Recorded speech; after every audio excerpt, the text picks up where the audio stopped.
లేదండి screen. Okay. Yeah, now it is recording. So, yes. From your side you can able to record, మీరు మీ వైపు నుంచి మీరు record చేసుకోగలుగుతున్నారా? నేను రికార్డ్ చేయట్లేదండి. ఓకే. మీరు ఎందుకంటే అక్కడ అది కనిపిస్తుంది కదా సింబల్. అవునవును. ఓకే. మీరు చేస్తున్నారు కదా అని చెప్పి నేను చేయట్లేదు రికార్డ్. ఇంకా చేస్తున్నాను. కాదండి, ఎందుకంటే హోస్టే చేయగలరు. అవునవును, హోస్టే చేస్తారు ఇప్పుడు రికార్డు. అవును. సో 40 minutes కి సెషన్ ఎండ్ అయిపోతుంది. మళ్ళీ కనెక్ట్ అవ్వచ్చు. మళ్ళీ నేను లింక్ పెడుతుంటాను. సో కొంచెం లాంగ్ సెషన్ ఉన్నప్పుడు కొంచెం ఇబ్బందిగా ఉంటుంది. రికవరీ మోడల్స్ గురించి మనం డిస్కస్ చేసుకుంటున్నాము. రికవరీ మోడల్స్ అంటే ఏంటి, వాటి వల్ల యూజెస్ ఏంటి, ఫుల్ రికవరీ అంటే ఏంటి, బల్క్ లాగర్ అంటే ఏంటి, సింపుల్ రికవరీ మోడల్స్ ఏంటి, ఇవన్నీ మనం డిస్కస్ చేసుకుంటాం అనమాట. నెక్స్ట్ సీక్వెల్ సర్వర్ని ఎలా మానిటర్ చేస్తాము. సో లైక్ మన ఆర్గనైజేషన్లో 100 సీక్వెల్ సర్వర్స్ ఉన్నాయనుకుందాం. ఒక 10 ప్రాజెక్ట్కి సంబంధించి 100 సీక్వెల్ సర్వర్స్ ఉన్నాయనుకుందాం. సో ఈ 100 సీక్వెల్ సర్వర్స్ని మనం కూర్చొని చూడలేం. ఏది ప్రస్తుతానికి స్టాప్ అయిపోద్ది, ఏది ఎప్పుడు స్టాప్ అయిపోద్ది అని చెప్పి మనం కూర్చొని చూడలేం. ఆ DBA వచ్చి ఇప్పుడు కూర్చొని చూడలేడు. సడన్గా పొరపాటున స్టాప్ అయిపోయింది అనుకో, ఏ సర్వర్ స్టాప్ అయిపోయిందో మనకు ఎలా తెలుస్తుంది, ఏ ఏజెంట్ ఆగిపోయిందో మనకు తెలియదు. కాబట్టి మానిటరింగ్ అనేది ఉంటుంది. మానిటరింగ్ ఏం చేస్తుందంటే అలర్ట్స్ ఉంటాయి. ప్రతిదానికి ఒక అలర్ట్. సీక్వెల్ సర్వర్ స్టాప్ అయిపోతే ఏంటి alert, sequel server agent stop అయిపోతే ఏంటి అలర్ట్. మనకు ఆటోమేటిక్గా ఆ పర్టికులర్ సీక్వెల్ సర్వర్ స్టాప్ అయిపోగానే మన మెయిల్ ఐడికి, మన ప్రొఫెషనల్ మెయిల్ ఐడికి ఒక మెయిల్ వచ్చేస్తుంది. Particular service is not running, this SQL server is not running on this machine అని చెప్పి ఒక మెయిల్ ఐడికి అలర్ట్ వచ్చేస్తుంది. మనం ఇమీడియట్గా ఎందుకు అన్నది రన్ అవ్వట్లేదు, ఎందుకు స్టాప్ అయిపోయింది, ఎవరైనా ఏమైనా చేస్తున్నారా, విండోస్ వాళ్ళు ఏమైనా యాక్టివిటీ చేస్తున్నారా, విండోస్ వాళ్ళు సర్వర్ని రీస్టార్ట్ చేశారా, ఇవన్నీ మనం కనుక్కోవాలన్నమాట. సో ఇది అంతా మానిటరింగ్లోకి వస్తుందండి. మానిటరింగ్ అంటే ఎప్పుడైనా సీక్వెల్ సర్వర్ సడన్గా డౌన్ అయిపోయినా, సడన్గా ఇష్యూస్ వచ్చినా, సడన్గా పనిచేయడం మానేసినా, CPU యూసేజ్ ఎక్కువైపోయి సడన్గా హ్యాంగ్లోకి వెళ్ళిపోయినా సరే, హంగర్ స్టేట్లోకి వచ్చినా సరే, ఇవన్నీ మనం మానిటర్ చేస్తాము. సో మానిటర్ చేయడానికి ప్రత్యేకంగా మనం దానిపైన కూర్చోము. కొన్ని అలర్ట్స్ని క్రియేట్ చేస్తాము. ఆ అలర్ట్సే ఆటోమేటిక్గా ఆ అలర్ట్ సీక్వెల్ సర్వర్ స్టాప్ అయిపోగానే అలర్ట్స్ అనేది మనకు వస్తుంటాయి అనమాట. ఆ అలర్ట్స్ని ఎలా క్రియేట్ చేయాలి ఏంటనేది మానిటరింగ్లో ఉంటుందన్నమాట. మెమరీ ఆర్కిటెక్చర్ కానీ, మెమరీ ఎంత యూసేజ్కి వెళ్తుంది, మెమరీ హై యూసేజా, CPU హై యూసేజా, ఈ మెమరీ యూసేజ్లు, CPU యూసేజ్లు అన్నీ కూడా మానిటరింగ్లోకి వస్తాయండి. DMVs, different DMVs, dynamic management views, వీటి వర్క్ ఏంటి, ఇవి ఎలా పనిచేస్తాయి, ఈ పెర్ఫార్మెన్స్ని ఎలా పెంచుతాం, సీక్వెల్ సర్వర్ పెర్ఫార్మెన్స్ని ఎలా పెంచుతాం, ఇవన్నీ మనం మానిటరింగ్లో డిస్కస్ చేస్తాం. ట్రేసింగ్ సీక్వెల్ సర్వర్ యాక్టివిటీ, ఇది కూడా అంతే. పొరపాటున ఎవరన్నా బయట నుంచి హ్యాకింగ్ ఏమైనా, మన సర్వర్ హ్యాకింగ్ ఏమైనా అవుతుందా, లేదంటే ఎవరన్నా మన సర్వర్ని పాత వాళ్ళకి ఆర్గనైజేషన్లో వర్క్ చేసి వెళ్ళిపోయిన వాళ్ళకి పాస్వర్డ్స్ అవి తెలుస్తూ ఉంటాయి. సో వాళ్ళు ఏమైనా ట్రై చేస్తున్నారా కనెక్ట్ అవ్వడానికి, ఇలాంటివన్నీ మనకు తెలియకుండా డౌట్గా ఉన్న లాగిన్స్ని మనం యాక్టివేట్ చేయొచ్చు. మనం ఈ ట్రేసర్ని యాక్టివేట్ చేస్తే ఎవరు లాగిన్ అవుతున్నారు, వాళ్ళకి ఏం ఎర్రర్ వచ్చింది, ఎందుకు ఎర్రర్ వచ్చింది, వాళ్ళు ఆర్గనైజేషన్ నుంచి లాగిన్ అవుతున్నారా ఏంటనేది మనం ట్రేసర్ ద్వారా, ఈ ట్రేసింగ్ సీక్వెల్ సర్వర్ యాక్టివిటీ అనేది సీక్వెల్ సర్వర్ ప్రొఫైలర్ యూజ్ చేసి మనం చేస్తాం అనమాట. సో ఏమైనా ఇష్యూస్ వస్తాయి. జనరల్గా ఇవి ఎక్కడో కానీ రావు. కొన్ని ఆర్గనైజేషన్లో ప్రొఫైలర్ని యూజ్ చేయరు. ఎందుకంటే ఇది పెర్ఫార్మెన్స్ వైజ్గా ఎక్కువ మెమరీ తీసుకుంటుందని ప్రొఫైలర్ని యూజ్ చేయరు. జనరల్గా అన్నిటికీ ఉన్న హ్యాకింగ్ అవ్వకుండా అన్నిటికీ ఏ సెక్యూరిటీ అయితే ఉంటుందో సీక్వెల్ సర్వర్స్ కూడా అదే సెక్యూరిటీ వాళ్ళు అప్లై చేస్తారనమాట. సో అదనమాట. నెక్స్ట్ ఆడిటింగ్, లాగిన్స్, ఎన్ని లాగిన్స్ ఏంటి, ఏ లాగిన్స్ ఎప్పుడు లాగిన్ అవుతున్నాయి, లాగిన్కి ఏం ఎర్రర్ వస్తుంది ఏంటి, implement audit data access, implement encryption, database మీద ఎన్క్రిప్షన్ ఎలా ఇంప్లిమెంట్ చేస్తాం, ఇవన్నీ మనము ఎన్క్రిప్టింగ్ డేటాలో చూస్తాం అన్నమాట. ఆడిటింగ్ డేటా, ఎన్క్రిప్టింగ్ డేటాలో చూస్తాం. Database maintenance, common database maintenance task like ensuring database integrity, maintaining. For example ఒక డేటాబేస్లో హ్యూజ్ డేటా ఉంది, బట్ ఏంటంటే డేటా ఎక్కువ అవడం వల్ల అది సర్వర్స్ బాగా స్లో అయిపోతుంది అనమాట. ఆ సర్వర్ని ఎలా మనం కొంచెం ఫాస్ట్గా అయ్యేలా చేస్తాము.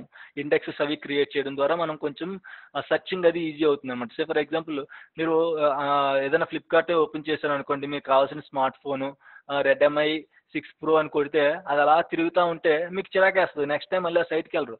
సో మీకు ఇమ్మీడియట్గా వచ్చేటట్టు ఎలా అవుతుంది, దానికి కావాల్సిన టెక్నాలజీ ఏంటి, దానికి ఏ క్వరీస్ వాడతాము, దాన్ని సెర్చింగ్ ఎలాగా డిజైన్ చేస్తారు, ఇండెక్సెస్ ఎలా క్రియేట్ చేస్తారు, ఇవన్నీ ఇండెక్సింగ్లోకి వస్తుందండి. సో ఇండెక్సింగ్ అనేది బాగుంటే సెర్చింగ్ అనేది కూడా బాగుంటుంది. సో ఇండెక్సింగ్ అనేది ఎలా క్రియేట్ చేస్తాం ఏంటి అనేది ఇండెక్సింగ్లో నేర్చుకుంటాం డేటాబేస్ మెయింటెనెన్స్ టాస్క్స్లో. ఆటోమేటింగ్ సీక్వెల్ సర్వర్ మేనేజ్మెంట్, మనం అంతకుముందు డిస్కస్ చేసుకున్నాం కదా, బ్యాకప్ జాబ్స్ని ఆటోమేటిక్గా నైట్ 12 అయ్యేసరికి నా బ్యాకప్ తీసుకోవాలి. ఇంకొక లేదంటే ఫర్ ఎగ్జాంపుల్ ఏమైనా యాక్టివ్ జరిగితే మనకు మెయిల్ రావాలి, అది కూడా ఆటోమేషనే. ఏమైనా జరిగితే యాక్షన్ ఏమైనా జరిగితే సీక్వెల్ సర్వర్ మీద ఏమైనా యాక్షన్ జరిగితే మనకు మెయిల్ రావాలి. ఎవరైనా లాగిన్ అవ్వడానికి ట్రై చేసి ఫెయిల్ అయిపోతే మనకు మెయిల్ రావాలి. ఇవన్నీ ఆటోమేటింగ్ జాబ్స్ అనమాట. ఇండెక్సింగ్ జాబ్స్ని ఆటోమేషన్లో పెట్టుకుంటాం. ప్రతిరోజు ఇండెక్సింగ్ జాబ్స్ మనం రన్ చేయం కదా. సో ఆటోమేటిక్గా నైట్ 12 అయ్యేసరికి ఎప్పుడైతే ట్రాఫిక్ తక్కువ ఉంటుందో, సో ఫర్ ఎగ్జాంపుల్ ఈ వెబ్సైట్స్కి అప్లికేషన్ అన్నిటికీ నైట్ టైం చాలా తక్కువ ఉంటుంది. నైట్ 1కి 2కి చాలా తక్కువ ఉంటుంది. అయితే 10-20 మెంబర్స్ లాగిన్ అవుతుంటారు ఆ టైంలో కూడా. లైక్ అమెజాన్ కానీ ఫ్లిప్కార్ట్ కానీ నైట్ టైం చూసే వాళ్ళు ఎవరు ఉండరు. సో వాళ్ళు ఏం చేస్తారంటే night time everyday night time backups run చేస్తూ ఉంటారు అనమాట. ఎప్పుడైతే బ్యాకప్స్ రన్ చేస్తారో సర్వర్ కొంచెం స్లోగా ఉంటుంది. అందుకనే మీరు ఏ అప్లికేషన్ అన్నా నైట్ 12కి కానీ 1కి కానీ ఓపెన్ చేసి చూడండి. మీకు ఇమీడియట్గా ఉండే అప్లికేషన్ స్పీడ్ కన్నా సరే నైట్ టైం ఓపెన్ చేస్తే అప్లికేషన్ కొంచెం స్లోగా పెర్ఫామ్ చేస్తాయి. ఎందుకంటే అప్పుడు అప్లికేషన్స్ మీద కానీ డేటాబేస్ సర్వర్స్ మీద కానీ ఈ మెయింటెనెన్స్ యాక్టివిటీస్ అనేవి జరుగుతుంటాయి. డేటాబేస్ బ్యాకప్స్ తీసుకోవడం కానీ, లేదంటే పొరపాటున డేటాబేస్ కరెక్ట్ అయితే ఆ టైంలో రిజిస్టర్ చేయడం జరుగుతుంది. సో అందువల్ల డేటాబేస్ వెబ్సైట్లు ఎప్పుడు కూడా నైట్ టైంలో డౌన్లో ఉంటుంటాయి. అలాగని ప్రతి సైట్ కాదు, కానీ కొన్ని సైట్లు నైట్ టైం యాక్టివిటీ చేస్తుంటారు అనమాట. సో ఇవన్నీ వస్తున్నాయి ఆటోమేటిక్లోకి. నెక్స్ట్ హై అవైలబిలిటీ అంటే ఏంటి మనం చెప్పుకున్నాం కదా. హై అవైలబిలిటీ అంటే ఏం లేదు, మీరు చేసే ఆర్గనైజేషన్లో మీరు ఒక్కరే ఉన్నారు అనుకుందాం. మీరు చేసే వర్క్ ఇంకెవరో చేయలేరు అనుకుందాం. ఒకవేళ మీకు ఏ ప్రాబ్లమో వచ్చి ఆర్గనైజేషన్కి వెళ్ళకపోతే ఆ రోజు ఆ వర్క్ అంతా ఆగిపోతుంది. సో అలాగే ఇది కూడా హై అవైలబిలిటీ కూడా అంతే. ఒక డేటాబేస్ సర్వర్ చేసే వర్క్ ఇంకో డేటాబేస్ సర్వర్ చేసే రెండు డేటాబేస్ సర్వర్లు సేమ్ వర్క్ చేస్తాయి. సో అట్ ఏ టైము యాక్టివ్లో ఒకటే ఉంటుంది, ఒకటి ఇన్యాక్టివ్లో ఉంటుంది. పొరపాటుని ఈ యాక్టివ్ సర్వర్కి ఏమైనా అయితే ఇన్యాక్టివ్ సర్వర్ యాక్టివ్ అవుతుంది అనమాట. ఎందుకంటే డేటాబేస్ ఎప్పుడు 24/7 365 డేస్ మనకి డేటా అనేది అవైలబిలిటీలో ఉండాలి యూజర్కి. సో అందుకోసం అని చెప్పి హై అవైలబిలిటీ ఎక్కువగా లైక్ డేటాని ఎక్కువసేపు అవైలబిలిటీగా ఉంచడమే హై అవైలబిలిటీ అనమాట. సో దానికి ఎలా కాన్ఫిగర్ చేస్తాము, ఏ టెక్నాలజీస్ వాడతాము అనేది మనం హై అవైలబిలిటీ డిస్కస్ చేస్తాము. లైక్ క్లస్టరింగ్ అనేది ఒక కాన్సెప్ట్ అండి. Group of computers doing same work, అన్ని కంప్యూటర్స్ కలిపి ఒకే వర్క్ చేస్తే దాన్ని క్లస్టరింగ్ అంటాం అనమాట. Windows server fail over clustering, fail over of SQL server cluster, log shipping, database mirroring, ఇవన్నీ ఇంకా పర్టికులర్ టాపిక్లోకి వెళ్ళే కొద్దీ విట్నెస్ సర్వర్ అంటే ఏంటి, ఆటోమేటిక్ ఫెయిల్ ఓవర్ అంటే ఏంటి. ఇది for example automatic fail over అంటే ఏంటంటే ఒక సర్వర్ డౌన్ అయిపోతే ఆటోమేటిక్గా ఇంకో సర్వర్ అప్ అయిపోవాలన్నమాట. అదంతా ఆటోమేటిక్గానే జరిగిపోవాలి మనకు సంబంధం లేకుండా. సో ఏ సర్వర్ డౌన్ అయిపోయింది, ఆ సర్వర్ నుంచి మనం ఎర్రర్ వచ్చేంత వరకు వెయిట్ చేసి పర్టికులర్ సర్వర్కి వెళ్ళి లాగిన్ అయ్యి మనం చేసేది అది కాకుండా ఆటోమేటిక్గా వానికి అదే చూసుకోవాలన్నమాట. సో అలాంటి ఆటోమేటిక్ ఫెయిల్యూర్స్ని ఎలా కాన్ఫిగర్ చేస్తాము, configuring database mirroring, transaction safety, transaction లాగ్స్ని ఎలా సేఫ్టీగా ఉంచుతాము, హై అవైలబిలిటీ ఆఫ్ ఇవన్నీ మోడ్స్ అనమాట. డిఫరెంట్ మోడ్స్ అనమాట. అందులోనే particular technology different modes. Replication ఏం చేస్తుంది ఏంటి అనేది చూస్తున్నాను. ఫర్ ఎగ్జాంపుల్ ఒక డేటా ఇంపార్టెంట్ డేటా, ప్రొడక్షన్ సంబంధించిన డేటా చాలా ఇంపార్టెంట్. అది ఒకే టేబుల్లో సేవ్ అయి ఉంది అనుకుందాం. ఒకే టేబుల్లో సేవ్ అయి ఉంటే ప్రాబ్లం ఏంటి, పొరపాటున సర్వర్ డౌన్ అయిపోయినా, ఆ సర్వర్ హ్యాకింగ్ గురైనా, ఆ సర్వర్ అప్లోకి రాకపోయినా, షట్ డౌన్ అయిపోయి అలాగే ఉండిపోయినా సరే మనకి డేటా అంతా లూజ్ అయిపోయినట్టే కదా. సో అందుకనే డేటాని డిఫరెంట్ సర్వర్స్లో స్టోర్ చేస్తాం అనమాట. టేబుల్స్ని డిఫరెంట్ సర్వర్స్లో స్టోర్ చేస్తాం. ఆటోమేటిక్గానే డేటా అనేది పంప్ అవుతూ ఉంటుంది. ఒకసారి మనం లోడ్ చేసిన డేటా అనేది, ఒకసారి యూజర్ లోడ్ చేసిన డేటా అనేది డిఫరెంట్ సర్వర్స్లోకి పంప్ అవుతూ ఉంటుంది. అది ఎలాగన్నది రెప్లికేషన్ కాన్సెప్ట్లో వచ్చినప్పుడు మనం చూస్తాం అనమాట. ఇవన్నీ రెప్లికేషన్ సంబంధించినవి. సీక్వెల్ సర్వర్ ప్రొఫైలర్ గురించి చెప్పుకున్నాము. Optimal data usage, Windows perform monitors అనేవి ఉంటాయి. ఏమైనా సర్వర్ డౌన్ అయిపోతే ఫస్ట్ మానిటర్స్ మనం చెక్ చేస్తాము, ఎందుకు డౌన్ అయింది ఏంటని. మానిటర్స్ ద్వారా కొంచెం ఇన్ఫర్మేషన్ వస్తుంది అనమాట. DMVs, query analyser, next always on high availability ఒకటి ఉంటుంది. ఈ ఆల్వేజ్ ఆన్ హై అవైలబిలిటీ కొంచెం ఇంపార్టెంట్ టాపిక్ అనమాట. ప్రస్తుతం అన్ని ఆర్గనైజేషన్స్ కూడా maximum always on high availability configure చేసుకుంటున్నాయి అనమాట. ఆల్వేజ్ ఆన్ హై అవైలబిలిటీ అంటే సేమ్ కాన్సెప్ట్. ఈ లాగ్ షిప్పింగ్, మిర్రరింగ్, రెప్లికేషన్ చేసే వర్క్ ఒక్కటే ఆల్వేజ్ ఆన్ హై అవైలబిలిటీ చేస్తుంది అనమాట. సో అది ఆల్వేజ్ ఆన్ హై అవైలబిలిటీని కొంచెం ఇంపార్టెంట్, ఎక్కువగా అడుగుతుంటారు. ఇంటర్వ్యూస్లో కూడా ఆల్వేజ్ ఆన్ హై అవైలబిలిటీ వచ్చా అని అడుగుతూ ఉంటారు. అది మనం కాన్ఫిగర్ చేయడం మనం నేర్చుకుంటాం అనమాట. Next managing server connectivity issues, ఏమైనా సర్వర్కి కనెక్టివిటీ ఇష్యూస్ వచ్చినా, కనెక్షన్ ప్రాబ్లమ్స్ వచ్చినా అవన్నీ మనం చెక్ చేసుకుంటాము. Security, firewall access, stopping sequel servers, configuration manager అంటే ఏంటి, కమాండ్, ఇవన్నీ ఇంకా బేసిక్గా సబ్జెక్ట్లోకి వెళ్ళే కొద్దీ మనకి ఒక ఐడియా వస్తుంది అనమాట. సో ఇది సీక్వెల్ సర్వర్ అప్గ్రేడ్స్, ఇది కూడా చాలా ఇంపార్టెంట్ అండి. అప్గ్రేడింగ్ సీక్వెల్ సర్వర్ని ఎలా అప్గ్రేడ్ చేస్తాం. ఫర్ ఎగ్జాంపుల్ మన దగ్గర సీక్వెల్ సర్వర్ 2005 ఉంది. ఇంకా 2005కి సంబంధించిన సపోర్ట్ మైక్రోసాఫ్ట్ వర్డ్ తీసేసాడు. సపోర్ట్ అంటే ఏంటంటే పొరపాటున ఏమైనా సర్వర్ పైన ఇష్యూ వస్తే, సీక్వెల్ సర్వర్ పైన ఇష్యూ వస్తే టీబీఎస్ ఫిక్స్ చేస్తారు. DBA కూడా ఫిక్స్ చేయలేని ఇష్యూ వస్తే ఇంకా పై లెవెల్కి వెళ్తుంది అనమాట. ఎలా అంటే లైక్ టీమ్ లీడర్ ఫిక్స్ చేస్తారు. టీమ్ లీడర్ కూడా ఫిక్స్ చేయలేని ఇష్యూ వస్తే లైక్ మేనేజర్. ఇంకా వీళ్ళు కూడా ఫిక్స్ చేయలేని ఇష్యూస్ ఏమైనా వస్తే ఇంకా ఆర్గనైజేషన్ ఎవరికి ఏం తెలియదు, ఇంతకు మించి మనం వెళ్ళామనుకుంటే దానికి మైక్రోసాఫ్ట్ వాళ్ళకి మనం కాల్ చేస్తాం. మైక్రోసాఫ్ట్లో ఒక సపోర్ట్ టీమ్ ఉంటుంది. ఆ సపోర్ట్ టీం వాళ్ళు ఏం చేస్తారంటే ప్రపంచవ్యాప్తంగా వరల్డ్ వైడ్గా చాలా కంపెనీస్లో సీక్వెల్ సర్వర్ ఇన్స్టాల్ చేస్తాం. వాళ్ళకి చాలా ఇష్యూస్ వస్తుంటాయి డైలీ రెగ్యులర్గా. లైక్ ఒక సర్వర్లో ఒక ఫీచర్ పని చేయకపోవచ్చు, ఇంకా ఇష్యూస్ వస్తుంటాయి. దానికి సంబంధించిన ఇష్యూస్ అన్ని కూడా మనం ఏమైనా సీక్వెల్ సర్వర్కి ఇంకా మనం ఫిక్స్ చేయలేని ఇష్యూస్ ఏమంటే మనం మైక్రోసాఫ్ట్ సపోర్ట్కి కాల్ చేస్తాము. ఆ సపోర్ట్కి కాల్ చేసినప్పుడు వాడు వెంటనే చెప్పాడు మనం లైసెన్స్ కాస్ట్ తీసుకుని మనం లైసెన్స్ వాడి సాఫ్ట్వేర్ కొనుక్కొని ఇన్స్టాల్ చేసుకున్నా సరే వాడు వెంటనే సపోర్ట్ ఇచ్చాడు. ఆ పర్టికులర్ సీక్వెల్ సర్వర్కి సపోర్ట్ ఉందా లేదా. Say for example sequel server 2005 ఉంది, అది ఎప్పుడో రిలీజ్ అయింది, 2005లో రిలీజ్ అయింది, ఇప్పటికీ ఇంకా రన్ అవుతుంది, 15 years దాటిపోతుంది. సో ఈ 13 yearsలోని సో ఈ పర్టికులర్ కొన్ని ఇయర్స్ గడిచే కొద్ది మన ప్రోడక్ట్స్ ఉన్నాయి, ఫోన్స్ ఉన్నాయి, కొన్ని సంవత్సరాలు అయిన తర్వాత ఆ ఫోన్ ఇంకా మ్యానుఫ్యాక్చరింగ్ ఆపేస్తారు, మళ్ళీ కొత్త మోడల్ దించుతారు. ఎంత బాగున్నా ఎంత క్లిక్ అయినా సరే నోకియా కూడా చూడండి, కొన్ని సంవత్సరాలు అయిన తర్వాత ఆ ప్రోడక్ట్ని ఆపేస్తారు. సో ఇది కూడా అంతే, ఈ సాఫ్ట్వేర్కి సంబంధించిన సపోర్ట్ ఆపేస్తారు కొన్ని సంవత్సరాలు అయిన తర్వాత, ఇంక మేము సపోర్ట్ చేయలేమని. ఎందుకు అంటే దానికి రకరకాల రీజన్స్ ఉంటాయి. లైక్ వాళ్ళ న్యూ ప్రోడక్ట్స్ని ఇంట్రడ్యూస్ చేయడానికి, మార్కెట్కి ఇంట్రడ్యూస్ చేయడానికి అవ్వచ్చు, లేదంటే కొన్ని లైక్ టైం గడిచే కొద్ది కూడా ఓఎస్లు అవి ఎక్స్పైర్ అయిపోతూ ఉంటాయి, కానీ కొన్ని అప్లికేషన్ ఇష్యూస్ వస్తూ ఉంటాయి, దానికి వాళ్ళు కూడా సపోర్ట్ చేయలేరు అనమాట. సో అందుకని సపోర్ట్ ఆపేస్తూ ఉంటారు. సో ఇలాగా సపోర్టింగ్ అనేది ఎలా ఉంటుంది ఏంటి అనేది ఉంటుందన్నమాట. సో సపోర్టింగ్ అనేది ఉంటుందన్నమాట. సో సీక్వెల్ సర్వర్ 2005 ఇంకా సపోర్ట్ మైక్రోసాఫ్ట్ సపోర్ట్ ఆపేస్తే ఏం చేయాలి మనం? అయితే సీక్వెల్ సర్వర్ 2008 కానీ 8 R2 కానీ 12 కానీ మూవ్ అవ్వాలి. సో మూవ్ అయినప్పుడు సీక్వెల్ సర్వర్ 2005 నుంచి సీక్వెల్ సర్వర్ 2008కి మూవ్ అవుతున్నప్పుడు అయితే 2 ఆప్షన్స్ ఉన్నాయి. మైగ్రేషన్ అంటాం దీన్ని, టాస్క్ మైగ్రేషన్ అంటాం. ఈ మైగ్రేషన్ టాస్క్లో పూర్తిగా కొత్త సర్వర్ ఇన్స్టాల్ చేసుకుని, కొత్త సీక్వెల్ సాఫ్ట్వేర్ ఇన్స్టాల్ చేసుకుని అక్కడ ఉన్న డేటాబేస్ని బ్యాకప్స్ తీసి ఇక్కడ రీస్టోర్ చేసుకోవచ్చు. ఫస్ట్ థింగ్ దాన్ని మైగ్రేషన్, దాన్ని సైడ్ బై సైడ్ మైగ్రేషన్ అంటాం. రెండోది ఇన్ప్లేస్ అప్గ్రేడేషన్ అని ఒకటి ఉంటుంది. అదేంటంటే డైరెక్ట్గా సీక్వెల్ సర్వర్ 2005నే మనం కొన్ని అప్గ్రేడ్ చేయడం ద్వారా, అంటే ఒక సాఫ్ట్వేర్ రన్ చేయడం ద్వారా, అప్గ్రేడ్ సాఫ్ట్వేర్ రన్ చేయడం ద్వారా సీక్వెల్ సర్వర్ 2008లోకి మార్చొచ్చు అనమాట. సో దానికి దీనికి ఏంటి డిఫరెన్సెస్, దానికి దీనికి ఏంటి ప్రాబ్లమ్స్, సో ఇవన్నీ మనం అప్గ్రేడేషన్లో డిస్కస్ చేస్తాం అనమాట. ప్యాచింగ్స్ ఎలా చేస్తారు, ప్యాచింగ్ వేసేటప్పుడు తీసుకోవాల్సిన ప్రికాషన్స్ ఏంటి, అప్గ్రేడ్ చేసేటప్పుడు తీసుకోవాల్సిన ప్రికాషన్స్ ఏంటి, మైగ్రేషన్ చేసేటప్పుడు తీసుకోవాల్సిన ప్రికాషన్స్ ఏంటి, లాగిన్స్ ఎలా మైగ్రేట్ చేస్తాము, లింక్డ్ సర్వర్స్ని ఎలా క్రియేట్ చేస్తాము, ఇంపోర్ట్ ఎక్స్పోర్ట్ విజార్డ్ అంటే లింక్డ్ సర్వర్ అంటే ఏం లేదు. ఫర్ ఎగ్జాంపుల్ ఒరాకిల్ నుంచి డేటా వస్తుంది, అది సీక్వెల్ సర్వర్లోకి స్టోర్ అవ్వాలి, సీక్వెల్ సర్వర్ నుంచి డేటా వెళ్ళి ఒరాకిల్లోకి స్టోర్ అవ్వాలి. సో ఈ రెండింటి మధ్య లింక్డ్ సర్వర్ క్రియేట్ చేస్తాం అనమాట. వేరే అదర్ సాఫ్ట్వేర్తో మనం కమ్యూనికేట్ అవ్వడానికి క్రియేట్ చేసే సర్వరే linked server. So performance tuning, lockings అంటే ఏంటి, బ్లాకింగ్స్ అంటే ఏంటి, డెడ్లాక్స్ అంటే ఏంటి, డేటాబేస్ ట్యూనింగ్ అడ్వైజర్ ఏం చేస్తుంది, హెల్త్ చెకప్స్ ఎలా చేస్తాము, పెర్ఫార్మెన్స్ మానిటర్స్ ఏంటి, డైనమిక్ మేనేజ్మెంట్ యూస్ వర్క్ ఏంటి, ఇవన్నీ మనం డిస్కస్ చేస్తాం అనమాట. సో మనం 3 monthsలో డిస్కస్ చేసి టాపిక్స్ ఇవన్నీ, ఏం అర్థం కాకపోయినా ఏమేమి ప్రాబ్లం ఏం వద్దు, జస్ట్ ఇవి బేసిక్స్ కూడా కాదు, ఏమేమి డిస్కస్ చేస్తాం అన్నది మాత్రమే, ఒక అవుట్లైన్ అంతే జస్ట్. ఇంకా మీకు ఇంకా సబ్జెక్ట్ మీద కానీ ఇంకా సీక్వెల్ సర్వర్ ఏం చేస్తుంది నాకు డౌట్గా ఉందన్నా మీరు నాకు ఫోన్ చేసి అడగొచ్చు, లేదంటే ఇప్పుడు మీకు ఏమైనా డౌట్గా ఉన్నా నాకు అడగొచ్చు. సో మనం ఇక్కడ నుంచి ఇంకా సీక్వెల్లోకి మూవ్ అవుతాం. ఫస్ట్ బేసిక్ వచ్చేసి సీక్వెల్ అంటే ఏంటి, జస్ట్ సీక్వెల్ అంటే చెప్పుకున్నాం కదా మనం, sequel is a language which is used computer language, sequel is a computer language which is used to communicate with the software. So అలా మైక్రోసాఫ్ట్ సీక్వెల్ సర్వర్లో యూజ్ చేసే sequel language ఏంటి, tea sequel. Oracle use చేసి PLSQL. ఇంకా Oracle గురించి వీటి అన్నిటి గురించి మర్చిపోదాం, పూర్తిగా మనం సీక్వెల్ సర్వర్లోకి వెళ్ళిపోతాం అనమాట. సో ఇంకా మీకు ఏమైనా డౌట్స్ ఉంటే అడగండి.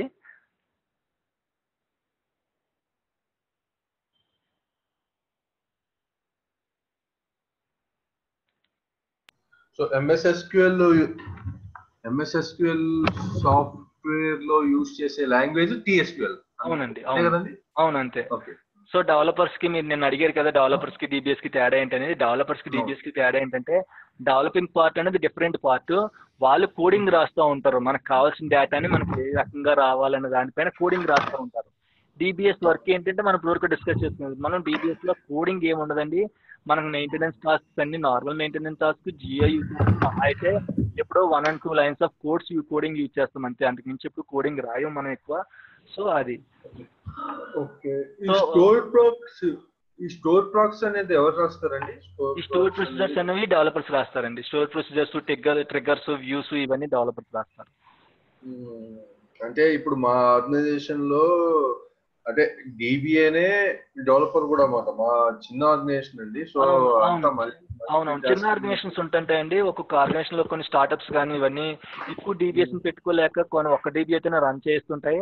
సో అలాగని చెప్పి ఆ DBAకి అన్ని రావాలని లేదు, వెళ్ళిన తర్వాత ఆ తర్వాత వాళ్ళు ట్రైనింగ్ ఇస్తారు. సో ప్రాబ్లం అయితే ఉండదు.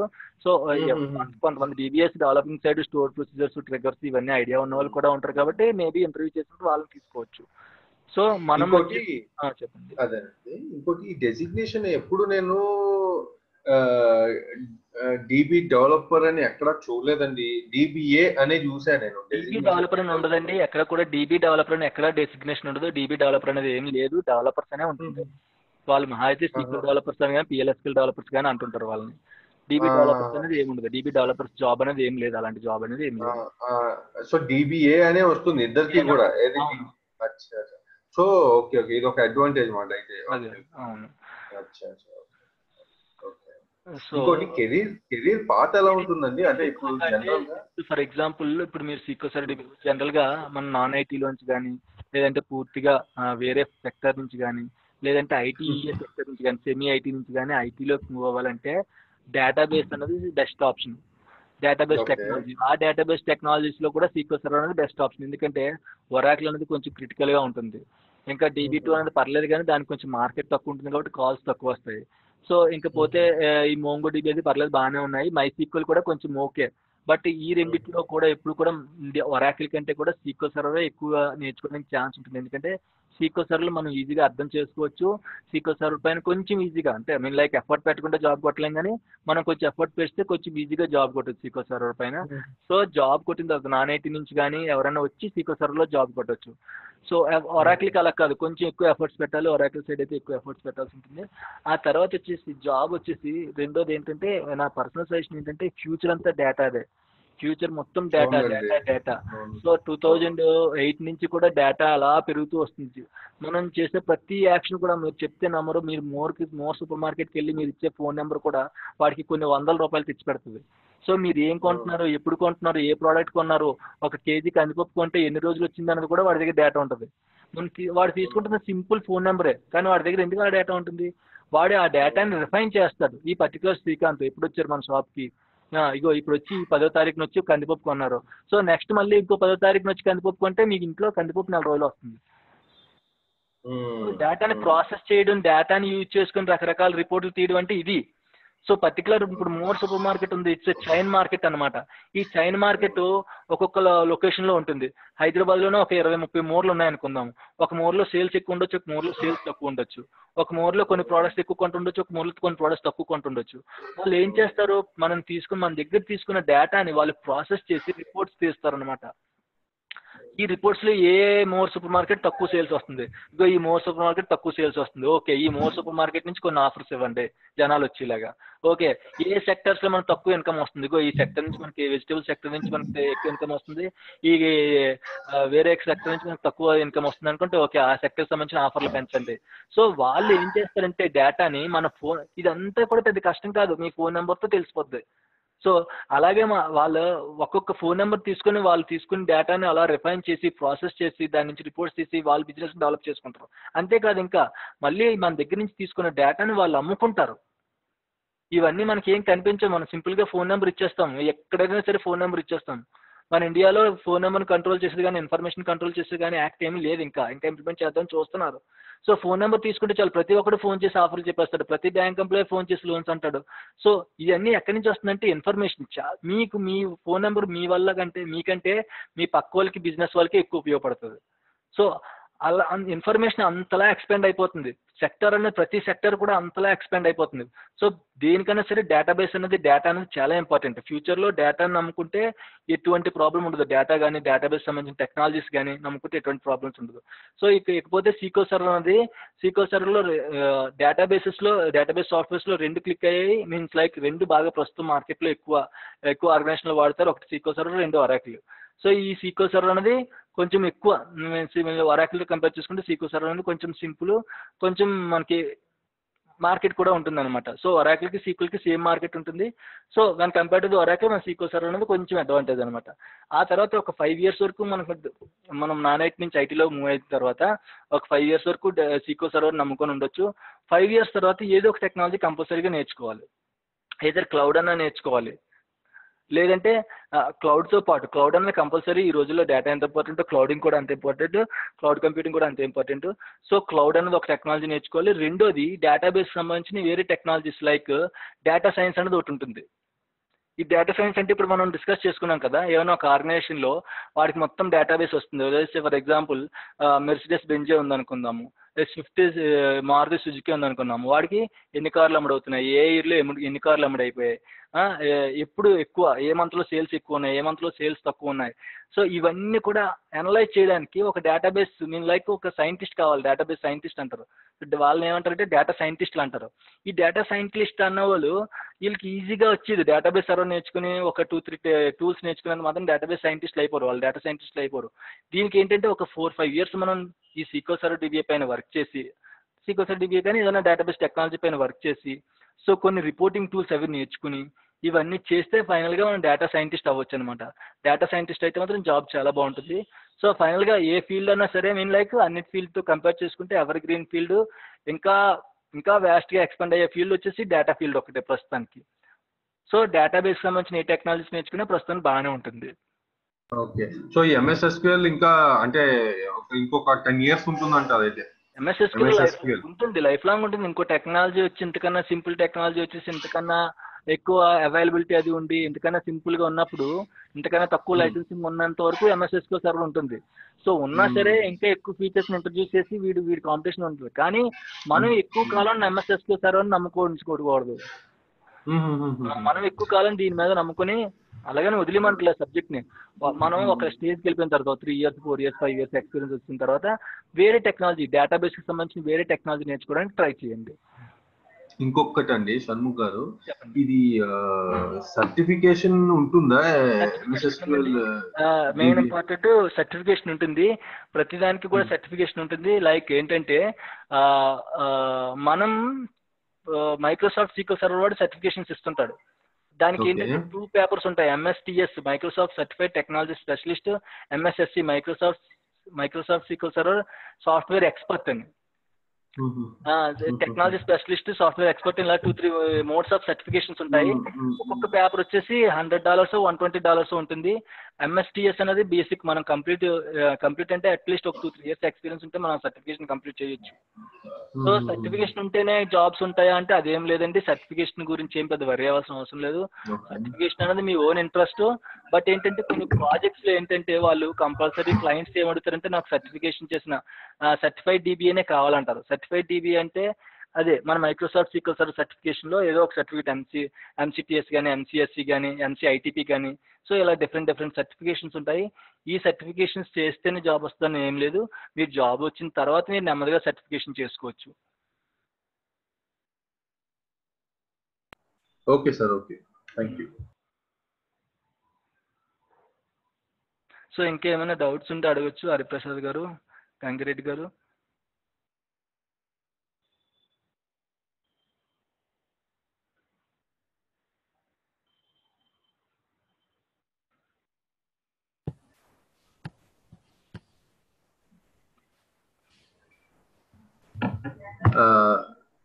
షణ్ముఖ్ గారు, చెప్పండి. ఏమైనా వెబ్సైట్స్ ఏమైనా ఉన్నాయండి? అంటే బేసిక్ అంటే నాలెడ్జ్ కోసం మనం అంటే ఖాళీగా కూర్చోకుండా ఏదైనా కొంచెం అలా చూసుకుంటూ మీరు అంటే ఒకటి ఏంటంటే నేను ఎప్పుడు లైక్ ఒకటే సజెషన్ ఇస్తాను. జనరల్గా మనం ఎప్పుడు కూడా లైక్ ఏం చెప్తున్నామో ముందే తెలిసేసుకోకూడదు. లైక్ మనం ఇప్పుడు నేను వెబ్సైట్లో ఇస్తాను, కానీ ఏంటంటే మనకు మెయిన్ ప్రాబ్లం ఏంటంటే ఒక టాపిక్ వెబ్సైట్లో రకరకాలుగా ఉంటుంది. సో ఫస్ట్ మనకు ఒక బేసిక్ నాలెడ్జ్ వచ్చిన తర్వాత దాన్ని అర్థం చేసుకునేంత గ్రిప్ మనకు వస్తుంది. బేసిక్ నాలెడ్జ్ కూడా లేకుండా ఫస్ట్ అవి చెక్ చేసేసుకొని మన క్లాస్లో కూర్చున్నాం అనుకో, ఏంటంటే అదేంటి అక్కడ అలా చెప్పారు కదా, ఇదేంటి ఇక్కడ ఇలా చెప్తున్నారు అని చెప్పి మీకే ఒక రకమైన టై వచ్చేస్తుంది.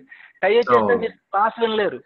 ఎప్పుడైతే ఒక డౌట్ వచ్చేసిందో బుర్రలో, అంటే లైక్ జస్ట్ సజెషన్ అనమాట, నేను చెప్తాను. కాకపోతే ఏంటంటే మీరు ఏది చూసినా సరే మన టాపిక్ అయిపోయిన తర్వాత చూస్తే అది మీకు ఒక రకమైన క్లారిటీ తెస్తుంది. మన టాపిక్ అవ్వకముందే దానికి సంబంధించిన టాపిక్ అంతా చూసి అదేంటి అక్కడ అలా అన్నారు కదా ఇక్కడ ఏంటి ఎలా అవుతుంది అన్నది ఏంటంటే అది ఒక రకమైన కన్ఫ్యూజన్ క్రియేట్ చేసి మనల్ని ముందుకు వెళ్ళనివ్వదు అనమాట. సో ఆ డౌట్ దగ్గర ఈ డౌట్ ఎప్పుడు అడుగుదాం ఈ డౌట్ ఎప్పుడు అడుగుదాం అనే మనసులో ఉంటుంది, కానీ మనం చెప్తున్నాం. సో అందుకని నేను ఇస్తాను, నేను అన్ని వెబ్సైట్స్ అవి కూడా ఇస్తాను, నేను చెప్తాను. బట్ ఏంటంటే సబ్జెక్ట్ అవ్వకుండా కూడా లైక్ ఆ టాపిక్ కంప్లీట్ అవ్వకుండా మనం అందులోకి వెళ్ళి చెక్ చేసి లైక్ మనం ఖాళీగా ఉంటే చదువుకోవడం తప్పలేదు, కానీ లైక్ అందులో అలా ఉంది ఇందులో అలా ఉంది కంపేర్ చేసి కొంచెం ఇబ్బంది అవుతుంది మీకు నేర్చుకునే టైంలో. వెబ్సైట్స్ అయ్యి అంటే అంత పర్టికులర్ పర్ఫెక్ట్ వెబ్సైట్స్ ఏం లేదు, ఒక్కొక్క టాపిక్ ఒక్కొక్క వెబ్సైట్స్ మనం చెక్ చేసుకోవడమే. నో ప్రాబ్లం సార్, మీరు చెప్పినట్టే అయితే ఫాలో అయిపోతాం. అదే ఎందుకంటే మనం ఉంటుంది, మనము ఒకసారి ఈ టాపిక్ గురించి మనం ముందే తెలుసుకుంటే ఇంకా బాగుంటుంది కదా, మనకు ఇంకా బాగా అర్థం అవుతుంది కదా అని ఉంటుంది. సో నేను మాక్సిమం ఆ టాపిక్ గురించి టచ్ చేయాల్సిన మొత్తం అన్ని టచ్ చేస్తాను. మీరు చెక్ చేసుకున్నాను అనుకోండి, మీకు ఒక బేసిక్ ఐడియా ఉంటుంది కాబట్టి దానిపైన మీరు బిల్డ్ చేసుకుంటూ వెళ్ళొచ్చు అనమాట. సో అది మీకు చాలా హెల్ప్ అవుతుంది.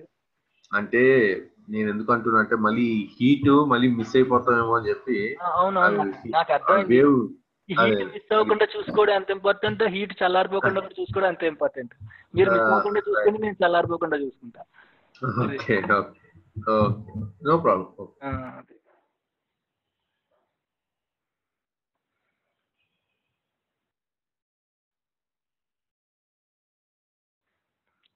సో బేసిక్స్ అయితే కంప్లీట్ అయ్యాయి. రేపు కూడా మనకు సెషన్ ఉంటుంది, ఒక 2 hours సెషన్ ఉంటుంది. ఇప్పుడు జస్ట్ గివ్ మీ మినిట్.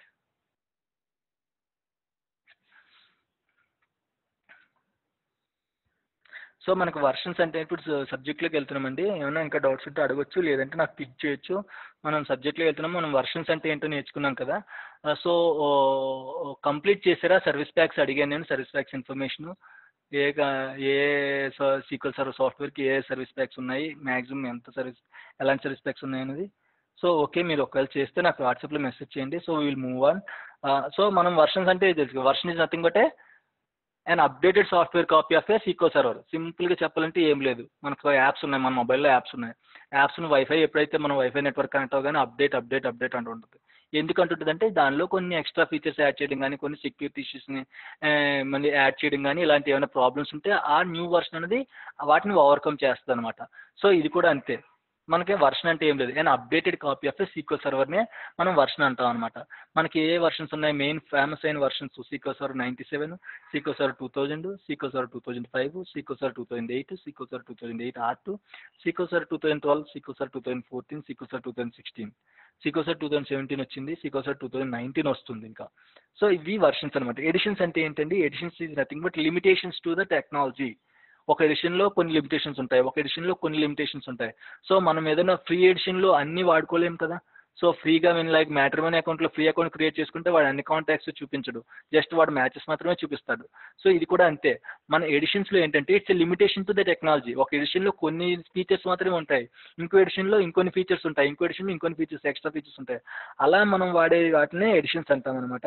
ఈ ఎడిషన్స్లో బాగా ఫేమస్ ఎడిషన్స్ ఎక్స్ప్రెస్ ఎడిషన్. మీరు జనరల్గా ఆర్గనైజేషన్లో వినేవి ఏంటంటే ఎక్స్ప్రెస్ ఎడిషన్ కానీ, ఎంటర్ప్రైజ్ ఎడిషన్, ఎవాల్యుయేషన్ ఎడిషన్ కానీ, ఈ 2 free editions. Standard edition, developer edition, enterprise editions అనేవి paid edition, like paid editions అనమాట. వీటికి మనం లైసెన్సింగ్ ఉంటుంది, లైసెన్స్ తీసుకుని వీటిని మనం ఇన్స్టాల్ చేసుకోవాలన్నమాట. సో ఇవన్నీ వాళ్ళు విండోస్ వాళ్ళు పైన ఆర్కిటెక్చర్ వాళ్ళు చూసుకుంటారు. సో ఇది ఎడిషన్స్. నెక్స్ట్ సిటిపి అంటే ఏంటి, ఆర్సి అంటే ఏంటి, ఆర్టీఎం అంటే ఏంటో మనం డిస్కస్ చేసుకున్నాం. ఒక సాఫ్ట్వేర్ని జస్ట్ టెస్టింగ్ పర్పస్ కోసం పబ్లిక్ డొమైన్లో పెడితే దాన్ని సిటిపి అంటాం, కమ్యూనిటీ టెక్నాలజీ ప్రివ్యూ. ఆ సిటిపిని ఎవరైనా డౌన్లోడ్ చేసుకోవచ్చు, ఎవరైనా వాళ్ళ పర్టికులర్ మెషిన్లో ఇన్స్టాల్ చేసుకోవచ్చు, వాళ్ళు వర్కౌట్ చేయొచ్చు, కానీ వాళ్ళు ప్రొడక్షన్లో దాన్ని వాడకూడదు అనమాట. వాడితే వాళ్ళకే ప్రాబ్లమ్స్ వస్తూ ఉంటాయి. సో మైక్రోసాఫ్ట్ వాడు ఏం చేయడు, కానీ వాళ్ళకే ప్రాజెక్ట్ తగ్గట్టు ప్రాబ్లమ్స్ వస్తూ ఉంటాయి. ఈ కమ్యూనిటీ టెక్నాలజీ ప్రివ్యూ సక్సెస్ అయింది, లేదంటే ఇందులో కొన్ని ఎర్రర్స్ ఉన్నాయని మైక్రోసాఫ్ట్ వాడికి తెలిస్తే ఆ ఎర్రర్స్ని రెక్టిఫై చేస్తూ ఇంకో సాఫ్ట్వేర్ రిలీజ్ చేస్తాడు. సేమ్ సాఫ్ట్వేర్, దానికి కొంచెం ఎడిషన్స్ కానీ డిలీషన్స్ కానీ చేయడం చేస్తాడు. దాన్ని రిలీజ్డ్ క్యాండిడేట్ అంటే it's second copy of A sequel server.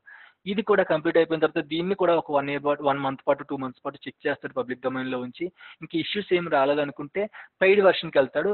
Same software ఏంటంటే వాడు మార్కెట్లోకి రిలీజ్ చేస్తాడు. ఒక్కసారి అది ఆర్టీఎం రిలీజ్ టు మార్కెట్ అయిన తర్వాత దాన్ని నువ్వు ప్రొడక్షన్లో వేసుకోవచ్చు. దీనికి ఏమైనా ఇష్యూస్ వస్తే మైక్రోసాఫ్ట్ వాడు సపోర్ట్ ఉంటుంది.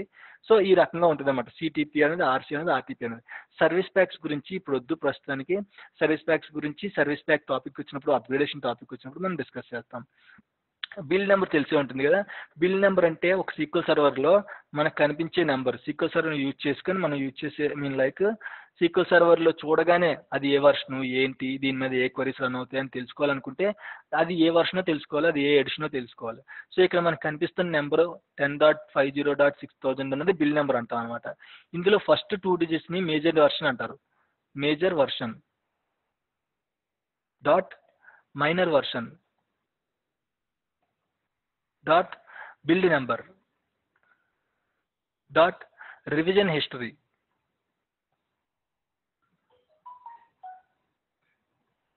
సో ఇలా ఉంటుందన్నమాట. బిల్ నెంబర్ ఫార్మాట్ ఎప్పుడు కూడా major version, minor version, build number, revision history.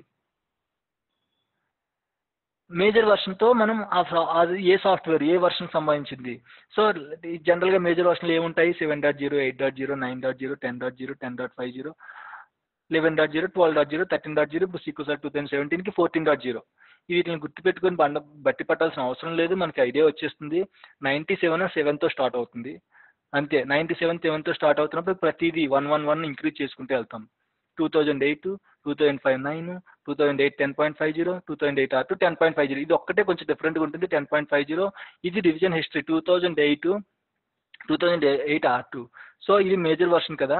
ఈ సెకండ్ నెంబర్ ఏమంటాము? మైనర్ వర్షన్ అంటాము. సీక్వెల్ 2008లోనే మైనర్ వర్షన్ వచ్చింది, అదే సీక్వెల్ 2008 R2 అనమాట.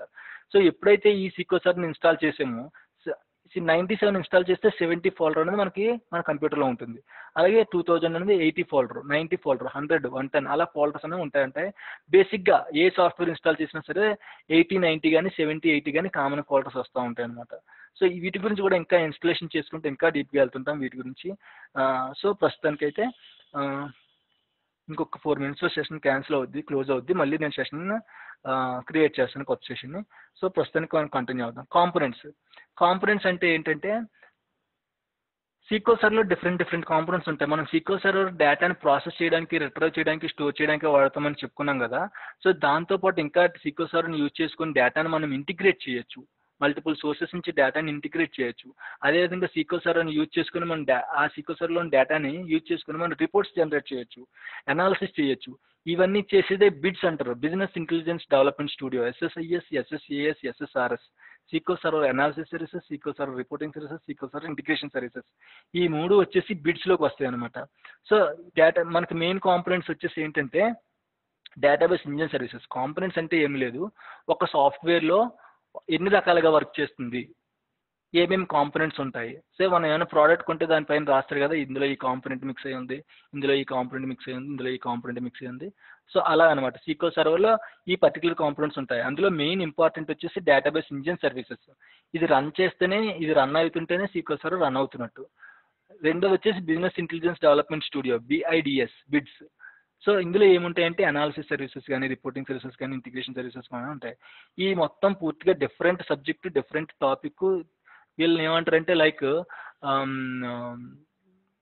వీళ్ళు ఏంటంటే అనలిస్ట్ టైప్లోకి వస్తారు అనమాట. వీళ్ళు డేటాని అనలైజ్ చేస్తూ ఉంటారు. దీనికి సెపరేట్గా మళ్ళీ బిడ్స్ అనేది ఈ analysis services, reporting services, integration services వీటి మీద మళ్ళీ జాబ్స్ ఉంటాయి.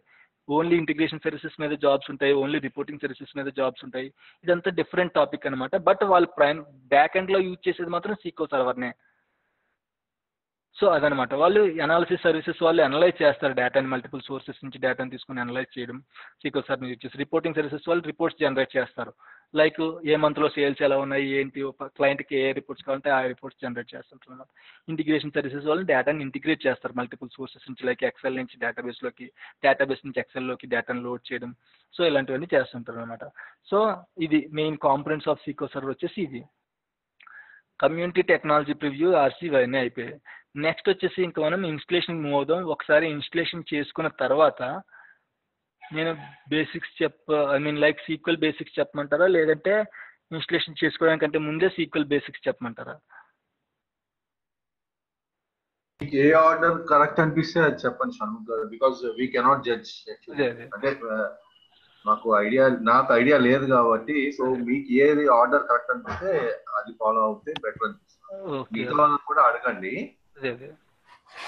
సో జనరల్గా మీలో లైక్ టేబుల్ అంటే ఏంటి, టేబుల్ ఎలా క్రియేట్ చేస్తుంది, జస్ట్ టేబుల్ అంటే ఏంటి ఒక ఐడియా వచ్చింది కదా, టేబుల్ అంటే ఏంటి, డేటాబేస్ అంటే ఏంటి, టేబుల్స్ ఎలా క్రియేట్ చేస్తాము, టేబుల్స్ని ఎలా ఇన్సర్ట్ చేస్తాము, అవన్నీ అయితే ముందు మనం డిస్కస్ చేసుకుందాము. దాని తర్వాత మనం సీక్వెల్ సర్వర్ని ఇన్స్టాల్ చేస్తాం. ఎందుకంటే టేబుల్ క్రియేట్ చేయడం ఇవన్నీ కూడా సీక్వెల్ సర్వర్లోనే చేస్తాం కాబట్టి ఏదైనా ఒక సాఫ్ట్వేర్ ఇన్స్టాల్ చేస్తే బెటర్ అనుకుంటున్నాను. బట్ ఏంటంటే ఫస్ట్ సీక్వెల్ సర్వర్ నేర్చుకుందాం, దాని తర్వాత ఇన్స్టలేషన్స్ గురించి నేర్చుకుందాం. లైక్ ఫస్ట్ సీక్వెల్ అంటే ఏంటి, సీక్వెల్లో బేసిక్ క్వరీస్ నేర్చుకుందాము. దాని తర్వాత నుంచి మనం కాంపోనెంట్ లైక్ DBA కావాల్సిన టాస్క్స్ సీక్వెల్ సర్వర్ ఇన్స్టలేషన్స్ నుంచి స్టార్ట్ చేస్తాం అనమాట.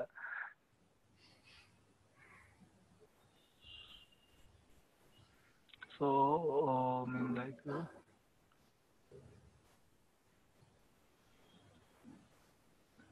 మళ్ళీ నేను సెషన్ స్టాప్ చేస్తున్నానండి. ఇంకా 40 సెకండ్సే ఉంది. నేను మళ్ళీ కాన్ఫిగర్ చేస్తాను సెషన్ని.